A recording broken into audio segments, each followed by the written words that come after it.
दोस्तों, आज की कहानी है भैया भाभी के फर्ज के साथ आप अपने फर्ज भी याद रखें ननद जी।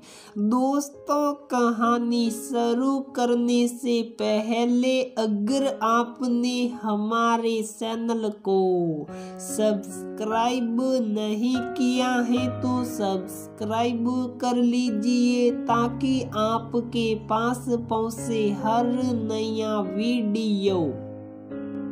शिवानी नाश्ते की तैयारी कर रही थी। बाहर ड्राइंग रूम में रखा उसके पति का फोन लगातार बज रहा था। वह समझ गई पति देव बाथरूम में है और अगर कोई बार बार फोन कर रहा है तो जरूर कुछ जरूरी काम होगा।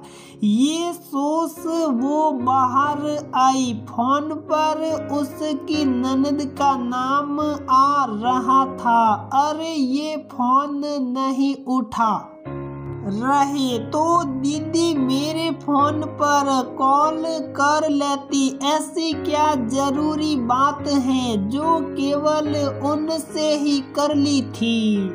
ये सोचते ही उसने फोन उठा लिया। हेलो। हाँ हेलो, सुधीर कहाँ है? इतनी देर से फोन मिला रही हूँ। नमस्ते दीदी, आपके भाई नहा रहे हैं इसलिए फोन नहीं उठा पाए। कुछ काम था क्या? हाँ, जरूरी बात हुई थी। चलो तो अभी टाइम लगेगा, तुझे ये बता देती हूँ। मानसी का रिश्ता पक्का हो गया और 10 दिन बाद ही शादी है। कब, कहाँ से, इतनी जल्दी? शिवानी ने एक ही सांस में कई सवाल पूछे डाले। मैं कल आ रही हूँ, तभी तुम्हें सब कुछ बताऊंगी। अच्छा, फोन रखती हो, बहुत काम है अभी, कह उसकी ननद ने फोन रख दिया। शिवानी ने अपने पति सुधीर को बताया तो उन्हें भी बड़ी हैरानी हुई। खैर, अगले दिन सुधीर की बहन रजनी आई। तब उन्होंने उससे पूछा, ऐसे अचानक इतनी जल्दी शादी कैसे? आपने तो खबर भी नहीं दी कि मानसी के रिश्ते की बात चल रही है। अरे बताती तो जब ना जब कुछ हो जाता। बस बात ही चल रही थी। लॉकडाउन से पहले एक दूसरे को देखा था, फिर फोन पर ही बात हुई। उन्हें मानसी पसंद आ गई और हमें भी लड़का पसंद है। चलो ये तो अच्छी बात है दीदी, लेकिन आप शादी थोड़ा रुक कर लेते, सब आराम से हो जाता। अभी तो बाजार भी अच्छे से नहीं खुले, दिक्कत नहीं आएगी क्या? सुधीर ने कहा। लड़के वाले नहीं मान रहे, कह रहे थे ये सब लंबा ही चलेगा। कब तक शादी को टालेंगे? तेरे जीजाजी और मुझे भी सही लगा। ठीक है, मेहमान भी कम आएंगे, खर्चा भी कम होगा हमारा। इस समय तो कोई कुछ कह भी नहीं सकता, फिर क्यों ऐसे सुनहरे मौके को हाथ से जाने दूं? सुधीर की बहन खुश होते हुए बोली, चलो जैसा आप सबको ठीक लगे। सुधीर ने कहा, अच्छा तुझे पता ही है ना, शादी के बस अब 10 दिन रह गए तो मैं दोबारा नहीं आऊंगी। मेरी तरफ से आज ही तुम सबको शादी का न्योता है भात, एक रस्म जिसे लड़की के मायके वाले निभाते हैं। मैं किस किस के कपड़े लाने हैं वह मैं बता देती हूँ। रजनी ने कहा। सुनकर सुधीर बोला, दीदी लॉकडाउन अभी खुला ही है और कोरोना का खतरा भी नहीं टला, तो क्यों ना हम शादी में कपड़ों की जगह कैश ही दे देते हैं। सबको सुनकर रजनी नाराज होते हुए बोली, कैसी बात कर रहा है तू, नाक कटवाएगा क्या मेरी ससुराल में। दीदी इसमें बुरा मानने की कोई बात नहीं है, आप आजकल का माहौल भी तो देखो, और मुझे लगता है कोई इस बात का बुरा नहीं मानेगा। सबको पता है आजकल के हालात। इससे पहले राहुल की शादी में जो आपने कहा वही सब कुछ दिया था, इस बार मजबूरी है। फिर आप ही तो कह रही हो कि गिने सुने रिश्तेदारों को ही बुला रही हो। हाँ, तो रस्म तो सभी निभाई जाएगी ना। सभी देखते हैं कि भात में क्या क्या सामान आया है। बात बढ़ती देख सुधीर ने कहा, अच्छा ठीक है, हम सामान ही देंगे। सुधीर के दोनों बच्चों को जैसे ही पता चला कि बुआ के यहाँ शादी है, वह खुश होते हुए बोले, बुआ हम भी आएंगे शादी में। हाँ हाँ क्यों नहीं, लेकिन सुधीर तुझे तो पता है ना 50 से ज्यादा लोग इकट्ठे नहीं हो सकते। तू तो अपना है, समझ गया ना भाई कि मैं क्या कहना चाहती हूँ। सुधीर बोला, दीदी मैं सब समझ गया, अब बेफिक्र रहे। शादी वाले दिन बच्चों ने फिर से चलने की जिद की तो सुधीर बोला, नहीं बेटा, आपको तो पता है ना, टीवी में रोज बताते हैं कि लिमिटेड लोग ही शादी में जा सकते हैं और अभी कोरोना का डर है।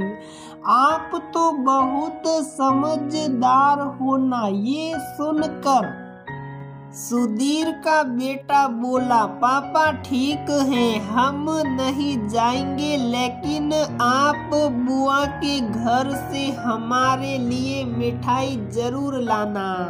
अरे ये भी कोई कहने की बात है, बुआ आप दोनों के लिए बहुत सारी मिठाई देगी। शाम को जैसे ही सुधीर वापस आया, दोनों बच्चे दौड़ता हुए उसके पास आए और उस खाली हाथ देख बोले, पापा हमारी मिठाई कहाँ है। वो बेटा बुआ बिजी थी ना, तो देना भूल गई। मैं कल मार्केट से आपके लिए मिठाई लेकर आऊंगा। पापा आप गंदे हो, हमें आपसे बात नहीं करनी। दोनों बच्चे नाराज होकर चले गए। रात को शिवानी ने इस बारे में बात की तो वह आंखें सुराते हुए बोला, अरे भाई शादी में इतने काम होते हैं, भूल गई होगी दीदी। इतनी सी बात के लिए क्या मैं उन्हें बार बार याद दिलाता। सुधीर मुझे बच्चों की तरह मत बहलाओ। जब आप आए तब तक मानसी विदा हो चुकी थी और फिर घर में चाहे कितने भी काम हो, एक बहन अपने भाई को कैसे भूल सकती है। क्या उन्होंने सभी मेहमानों को खाली हाथ भेज दिया था? नहीं ना, यहाँ तो उन्हें कोई कुछ कहने वाला नहीं। आप बुरा मानो साए भला, दीदी को हमारे सारे फर्ज याद रहते हैं और अपना उन्होंने आज तक एक भी फर्ज नहीं निभाया। सुनकर सुधीर कुछ नहीं बोला, क्योंकि कह तो शिवानी सही रही है। 1 महीने बाद रक्षा बंधन पर रजनी आई। बातचीत करते हुए शिवानी को लग रहा था कि रजनी दीदी कुछ नाराज सी है। उस समय तो वह चुप रही। चाय पानी व राखी की रस्म के बाद शिवानी ने पूछा, और दीदी सुनाओ, शादी की थकावट अभी तक नहीं उतरी लगता है आपकी? सहरा कुछ उतरा सा लग रहा है। क्या बात है, सब ठीक है ना? मुझे देखकर तुम्हें मेरे हाल साल याद आते हैं? वैसे कभी नहीं। अभी तो मैं इतनी बुढ़ी भी नहीं हुई कि तुम्हें तीज त्योहारों पर मेरी याद भी ना आए। दीदी कौन से त्योहार पर आपको याद नहीं रखा? अच्छा, इतनी जल्दी भूल गए? इस बार तुमने मेरा तीज का सिंदारा पहुंचाया। मेरी सभी देवरानी जेठानी का आया था, यहाँ तक कि सास का भी, और एक मैं ही हूँ जिसे मेरे पीहर वाले भूले बैठे हैं। एक बार तो सोचा फोन कर याद दिला दूं, फिर ये सोचकर चुप रह गई कि जब तुम्हें अपने फर्ज याद नहीं तो मैं दीदी कौन सा फर्ज नहीं निभाया हमने आज तक। इस बार हालात ही ऐसे थे, इसलिए सोचा जब आप राखी पर आओगे तभी आपको रक्षाबंधन के शगुन के साथ तीज का सिंदारा भी दे देंगे। यकीन नहीं आता तो ये देखिए सारा सामान। शिवानी ने अंदर से लाकर उसे सिंदारे का सारा सामान दिखा दिया। और दीदी देवरानी जेठानी आपके साथ नहीं रहती हैं। बेटियां तो अपने मायके की 100 बातें छुपा जाती हैं, और आप सब कुछ करते कराते हमारी ऐसे धज्जियां उड़ा रहे हो। वैसे माफ करना दीदी, क्या सारे फर्ज भाई भाभीियों के लिए ही होते हैं? ननदों का उनके लिए कोई फर्ज नहीं? आपका फर्ज नहीं बनता था कि शादी से जब आपका भाई लौट रहा था तो उसे मिठाई देते? आपके रिश्तेदारों का पूरा परिवार शादी में आया हुआ थे। हम ही 50 लोगों की लिस्ट में शामिल ना हो सके।